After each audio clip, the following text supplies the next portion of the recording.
कौम के लिए, अपने देश के लिए, अपने देश के भाईचारे के लिए, ये जिहाद है।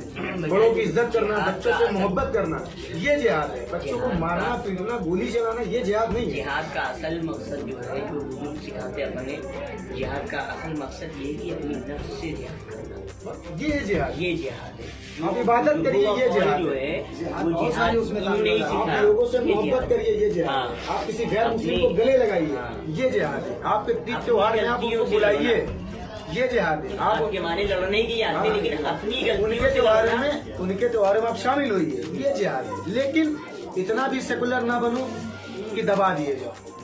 अब जो देश में चल रहा है कि सेकुलर बनो, सेकुलर बनो, भाई बन रहे हैं सेकुलर, हम हैं सेकुलर, लेकिन भाई इतने भी सेकुलर नहीं बनाएंगे कि आप हमारी गर्दन भी मांग लोगे और हम कहेंगे भाई हम सेकुलर हैं।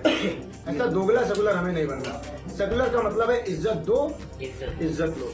अब आप हमारी इज्जत लूटते चले जा रहे हो, लूटते चले जा रहे हो, हम कह रहे नहीं भाई हम तो सेकुलर हैं, नहीं भाई, अरे नबी शान है, अरे वो कानून है कर लेगा। तो नबी ने जब उम्मत के लिए कहा था तो उस टाइम पे कानून था, नहीं था ना। तो आप अपने हिसाब से करिए, लेकिन एक संवैधानिक दायरा, हदीसी दायरा, कुरानी दायरा, इस दायरे में। कुरान ने भी ये नहीं कहा कि उसने कहा कि आप जाकर उसकी गर्दन कलम कर दो। ये बात सच है कि अगर नबी की शान में कहा तो गुस्ताखे रसूल की एक ही सजा, सर तन से जुदा। लेकिन ये कहा लिखा कि हमारे ही जरिए जुदा होगा। अल्लाह के रसूल में बहुत ताकत है।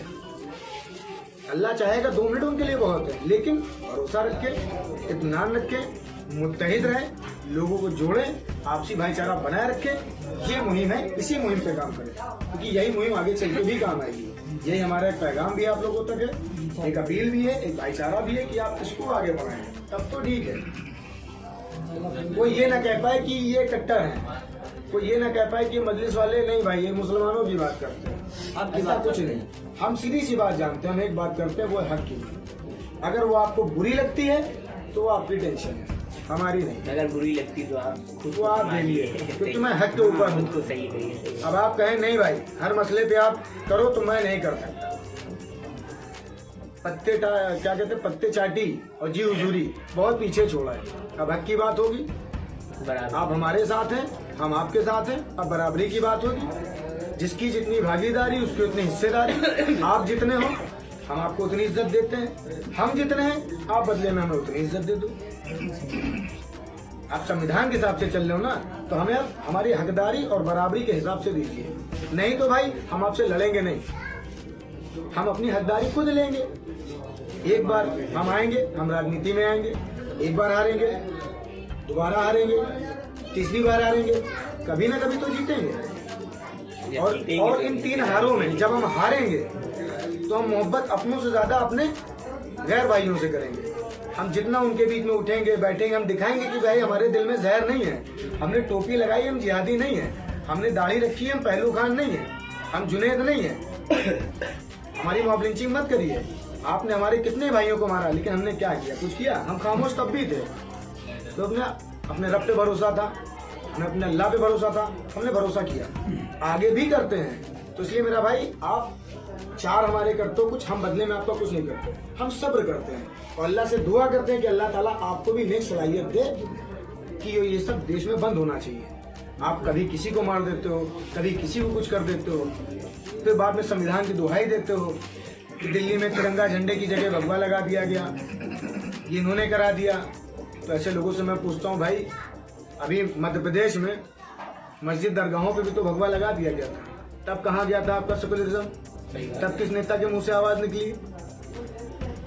आज किसी की हत्या हो जाती तो सोशल मीडिया के स्टार राहुल गांधी, अखिलेश यादव, मायावती सब बड़ा बड़ा डाल देते, इनकी हो गई बड़ी तरस आया, ये हो गया। तो भाई जो मॉब लिंचिंग हुई आप इनके लिए क्यों नहीं डालते? पहलू खान के लिए क्यों नहीं डालते? जुनैद के लिए क्यों नहीं डालते? इखलाक के लिए क्यों नहीं डालते? तबरेज क्या किया था? आज तबरेज के लिए आपके लिए आवाज नहीं निकलती। तबरेज की बीवी ने 2 दिन पहले प्रधानमंत्री से मिलने की अपील की है, उसको कब इंसाफ मिलेगा? दिल्ली का नजीब आज तक गायब है, उसकी माँ दर 2 साल से भटक रही है, कहाँ गया? किसने गायब कर दिया उसको? गायब से दुनिया मतलब जमीन खा गई। आप हमसे कितना सब्र मांगते हो? सब्र पे सब्र हम दिए जा रहे हैं, कभी माएँ, कभी बहनें, कभी दंगा हमारे साथ होता है और हम सब्र करते कि नहीं भाई हमें अल्लाह पे भरोसा है, कभी ना कभी हमें इंसाफ मिलेगा। तो हम अपने इंसाफ अपने देश के आईन से मांग रहे हैं, हम कानून से मांग रहे हैं, हम संविधान से मांग रहे हैं, हम मुख्यमंत्री योगी आदित्यनाथ से मांग रहे हैं, हम प्रधानमंत्री नरेंद्र मोदी से मांग रहे हैं, आप तो हमें इंसाफ दीजिए। क्योंकि जो कुर्सियों की मैं बात कर रहा हूँ, योगी आदित्यनाथ की कुर्सी, आदित्यनाथ बदलते रहेंगे, कुर्सी वही रहेगी। मुख्यमंत्री बदलता है, कुर्सी नहीं बदलती। तो आज आप उस कुर्सी पे हैं, आप एक जिम्मेदार हैं। मेरा सवाल आपसे है कि आप हमें इंसाफ देंगे या नहीं देंगे? क्योंकि प्रधानमंत्री या मुख्यमंत्री किसी एक का नहीं होता है, आवाम का होता है। और आप अगर उस कुर्सी पे हैं तो हमारा फर्ज है, हमारा हक है, हमारा राइट है कि हम आपसे सवाल करें कि सर कब तक ये होगा? कोई लिमिट हो तो बता दीजिए। अगर कोई लिमिट हो, आप सिर्फ टारगेट कर रहे हो। बताइए, सारे तीज त्योहार हो जाते हैं, रमजान हमारा शुरू होने वाला है, 2 दिन बचे, आप बता तो नहीं कोरोना फैल रहा है। भाई महाशिवरात्रि हो गई, फिर आप कहते हो कि हम जो है जज्बाती बातें करते हैं। भाई आपका महाशिवरात्रि हुआ, जुलूस हुआ, कोरोना नहीं फैला। होली हो गई, कोरोना नहीं फैला। आज रमजान आए, शुरू हो रहे, कोरोना तेजी से फैल रहा है। त्योहार देख के भाई आप तो ये भी नहीं कह सकते कि जमातियों से फैल रहा है। मरकज तो बंद था, लेकिन कुंभ का मेला चालू था, तो कोरोना किसने फैलाया?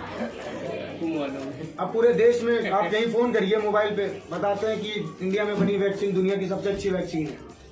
तो भाई मेरे कोरोना की वैक्सीन बनाई कि नसबंदी की वैक्सीन बनाई? किस लिए भाई? ये कोरोना की वैक्सीन लगा, कोरोना नहीं होना चाहिए।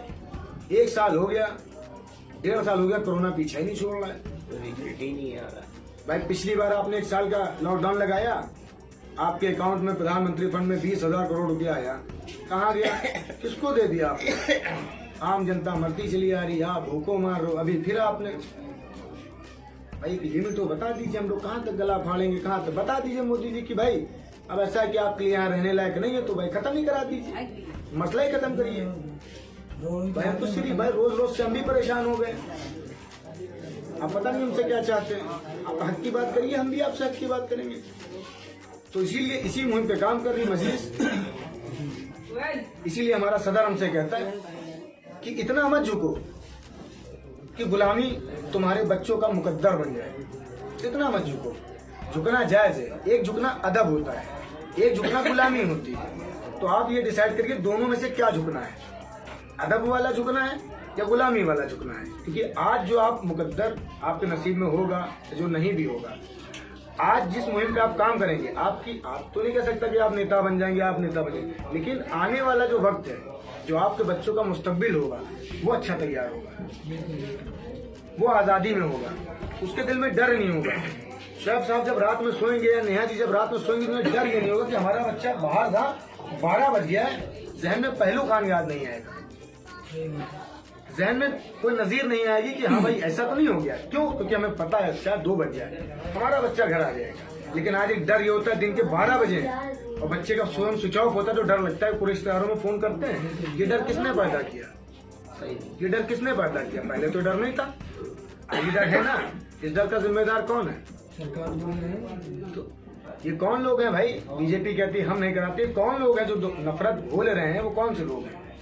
और आप बताते हो कि हम हिंदुस्तानी नहीं है, हम देशभक्त नहीं है। अरे मेरे भाई, हम पैदा होते इसी मिट्टी में, मर के कहीं और बह के चले आते हैं, इसी मिट्टी में दफन होते हैं। और मोहब्बत अपनी मिट्टी से इतनी करते, 5 वक्त का सजदा जो करते उसको चूमते हैं मिट्टी को। और उनसे कितना बताओगे सेकुलर? अरे हमसे ज्यादा इबादत ही कौन है? हमसे ज्यादा इबादत कौन करता है? अरे हमारे जो उलेमा हुए या हमारे नबी हुए या हमारे पीर पैगंबर हुए, वो कहीं आसमान में नहीं गए, इसी जमीन में है ना, है कि नहीं? हमसे बड़ा सेकुलर कौन है? कितनी गवाही दें आप? हमसे जितनी चाहे कुर्बानियां मांग लो, हम देते चले जाएंगे, हम सबूत देते चले जाएंगे कि हम दोगले नहीं। फिर भी एक ठप्पा, मदरसों में आतंकवाद की शिक्षा दी जाती है। भाई दिखा दीजिए कहाँ दी जाती है मदरसों में? क्या कोई मदरसे का आलिम मुफ्ती या कोई मौलाना क्या बलात्कारी पकड़ा गया? आप देख लीजिए, 365 दिन होते हैं साल भर में, 2-4 दिन भवाई के निकलेंगे, कौन पकड़ा जाता है? विधायक आपके, मंत्री आपके, बाबा आपके, संत आपके, गुफाएं आपकी, हमारी दरगाहें कहाँ से गंदी निकली? आपने कहा कोरोना फैल रहा है देश में, सबसे तेज फैल रहा है। सबसे पहले कोरोना के लिए जमाती ही आ गया है, उन्होंने ही अपना वोट देना शुरू किया। अब क्या चाहते हो? आज आशिकाने रसूल की बात आती है तो सबसे पहले बरेली से भी आवाज उड़ी आती है। अगर ही मियाँ, मैं नाम नहीं, रजा ऐसे कुछ करके है जो, उन्होंने कहा कि ठीक है भाई, हमारा इस्लाम में ज्यादा ताकत है या आपके में ज्यादा ताकत है? एक खोदते हैं कुआं, आग लगा देते हैं, उसमें आग लगा देते हैं। नरसिंह आनंद भी साथ में कूद जाए, मैं भी कूद जाता हूँ। जिसका ईमान पक्का होगा या पुख्ता होगा वो बाहर निकल आएगा। अगर हमारा ईमान पुख्ता है, मैं कह उनके टाइम मैं खुद कूद जाऊंगा, मैं लाख गलत सही, लेकिन मैं जब कूदूंगा तो नबी की शान में कूदूंगा। मेरा नबी मुझे बचाएगा। और तू भी आके कूद जा नरसिंह आनंद, पता चल जाएगा। मुझे तो लगता है आग में पता भी नहीं चलेगा राख है कि नहीं है। मैं तो बावजू निकलूंगा, मुझे भरोसा अपने नबी पे। हमारा ईमान जो मुसलसल ईमान है, हमारा एक कोई पत्थर, चेहरा या बुत तो नहीं है। भरोसा है, ज़हनियत है, ठीक है ना, ये चीज है ना।